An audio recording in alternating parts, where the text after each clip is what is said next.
This is Sun Tzu's second cousin making, I think this is my sixth Shogun 2 commentary battle. It's on the map Alpine Ridge. The enemy alliance, or just single enemy, is SNJRB, which I'm not going to pronounce because it has no vowels. So, Snurjb is my enemy, and basically the Sun Tzu principle I'm going to be applying today is actually about force. And basically, what Master Sun would say was, where is it? Here. Making the armies able to take on opponents without being defeated is a matter of unorthodox and orthodox methods. And basically, when you meet opponents head-on with coordinated surprise attacks all around, you can always win and never lose. And the reason I say this is because my enemy immediately takes this hill. And as I've explained many times, momentum is huge. Attacking uphill is an automatic lose situation. Regardless of really how strong your troops are, unless you pit, Katana Samurai up against the Yari Samurai going up the hill, chances are the Yari will hold him off for a much longer time. So let's see, what do I have here? Now, like I said, surprise attacks. This is what this is all about. I have my enemy right here looking at my army like this, pretty much. He left a bow cav to my right. So I had snuck a unit of Great Guard around to his right, and I'm going to surprise him because there's a good chance he's only focusing like this. And I was relying on this, and I was shooting them with my bowman. So I immediately used my Great Guard to my advantage.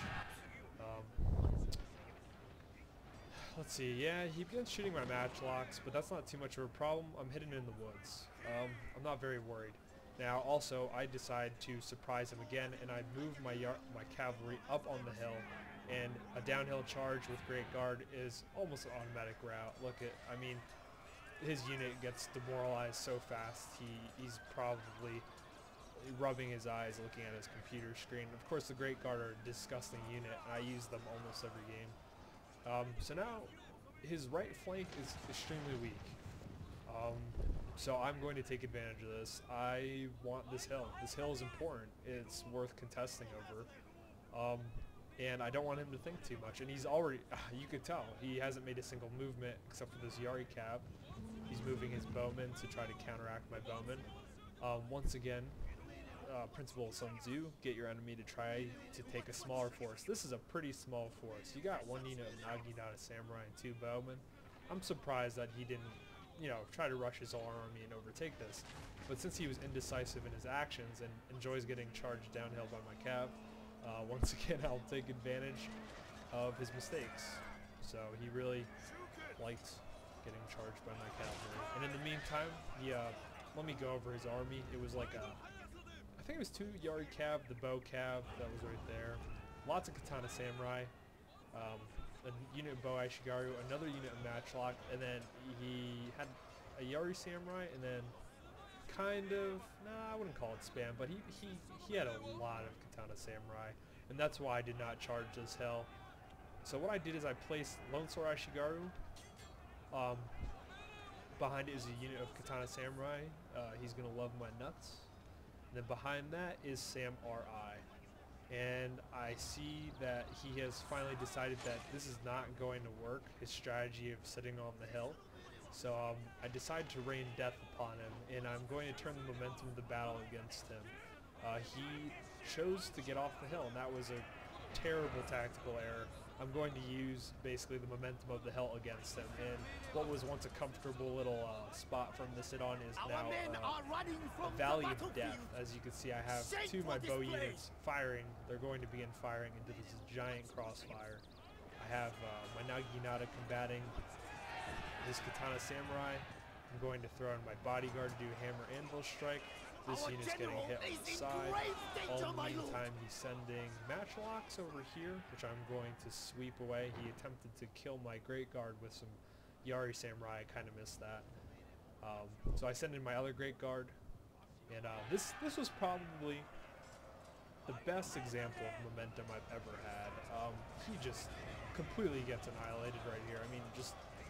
There's no way, there's nothing he can do to counteract this. Both my Great Guard just sandwiched the freaking shit out of him right here, as you will see. And boom, your attack has been defused, sir. Good game. So I took my Naginata because they're particularly strong versus Yari, and the Yari recognized this, and they also recognized that they're facing the wrong way. And did you see that guy get stabbed? Holy shit. So he's dead. Now the hill is mine, and there's nothing he can do about it. Retreat my unit back. I don't want to get caught fighting a downhill battle ever. I really tried to the best of my ability to not get caught in this sort of situation. I believe I lost my lone swords, so I usually rely on them to soak up any sort of fire or any sort of charge bonus, but I had all my bow units. As a matter of fact, I lost fairly few bowmen. So since shots at the flank or the rear are extremely effective versus any sort of unit, I use that to my advantage. And as you can see, this is a practically landside victory against someone who just had all intentions of staying on the hill. And just a good example of surprise attacks. He didn't expect, you know, to lose that much cav or all of his ranged missile units so fast. Now, of course, you know, don't get me wrong, the tactics of Sun Tzu are not so linear. I don't just apply one to every battle. I try to apply all of them. Every single one of them is important, and when you truly understand all of them and you can read a situation, that's when you become, I would say, a pretty solid Total War player. And there's a lot of good players out there who definitely use tactics like this, and if you are looking to improve your game, I'd highly suggest looking into Sun Tzu's Art of War. That's pretty much why I've made this channel, why I make these videos, because I'd really like to see some better players. I know they're out there, don't get me wrong, I'm not insulting anybody, but oh man, if I could, I'll have to make a montage of videos I've played where just people just do things that just don't make very much sense. So I guess really what I'm trying to do is help people out. Anyway, I really appreciate you guys watching, and I hope you enjoyed the video. I really believed it was a good example of how to instill some sort of crushing defeat against your enemy when you feel outnumbered and outpositioned. Obviously, the high ground is not one to attack. If I wanted to go into detail, I would probably open up the chapter of 9 grounds. One of the grounds not to attack is the ground, I believe, is the ground of content.